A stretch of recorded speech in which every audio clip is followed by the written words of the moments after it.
Hi மக்களே, welcome to my channel. இன்னைக்கு ஒரு வெயிட் லாஸ் ட்ரிங்க் ரெசிபி தான் பார்க்க போறோம். இதுக்கு தேவையான பொருட்கள் ரெண்டே தான். முருங்கை இலை பொடியும் கொஞ்சோண்டு ஜிஞ்சரும். நான் முருங்கை இலை பொடி நாட்டு மருந்து கடையில் வாங்கி வச்சிருக்கேன். இல்லை நான் வீட்டிலேயே பண்ணுவேன் அப்படின்னா முருங்கை இலை பறித்து நல்லா உதுத்து காய வச்சு நைஸாக அரைச்சிக்கோங்க. இப்படி நீங்கள் பண்ணும்போதே பாதி வெயிட் லாஸ் அச்சீவ் பண்ணுவீங்க. வாங்க எப்படி பண்ணலான்னு பார்க்கலாம். ஒரு கிளாஸ் தண்ணி எடுத்துக்கோங்க. மறக்காம அடுப்பை ஆன் பண்ணிக்கோங்க.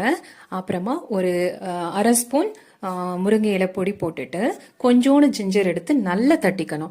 நீங்கள் தட்டுற தட்டில் உங்களோட வெயிட் 100 கிராம் குறையணும். அந்த அளவுக்கு தட்டி போட்டுக்கோங்க.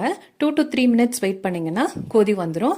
அவ்வளோதாங்க, நம்ம வெயிட் லாஸ் ட்ரிங்க் ரெடி ஆயிடுச்சு. இது எப்பெல்லாம் குடிக்கணும் அப்படின்னா, காலையில் டீ ஆர் காஃபி குடிக்கிறதுக்கு பதிலாக இந்த ட்ரிங்கை குடிக்கணும்.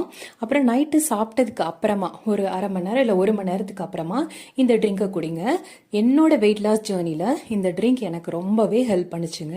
நார்மலாக வீட்டில் இருக்கும்போது எதையாவது சாப்பிட தோணிக்கிட்டே இருக்கும். எப்போ பாரு பசிச்சுக்கிட்டே இருக்கிற மாதிரி இருக்கும். எதையாவது ஸ்நாக்ஸை சாப்பிட்டுக்கிட்டே கிரைண்டர் மாதிரி வாயை அசை போட்டுக்கிட்டே இருப்போம்ல.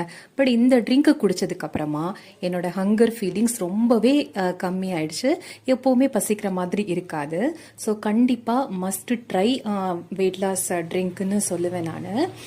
இதை நீங்கள் அப்படியேவும் குடிக்கலாம், இல்லை ஃபில்டர் பண்ணியும் குடிக்கலாம். இதோட டேஸ்ட் வந்து ஆஹா ஓஹோ தேவாமிரதம் மாதிரிலாம் இருக்காது. டேஸ்ட் கம்மியாக தான் இருக்கும். But must try. நீங்களும் இதை ட்ரை பண்ணி உங்களுக்கு எப்படி ஒர்க் அவுட் ஆச்சு அப்படின்னு சொல்லுங்க. தேங்க்யூ.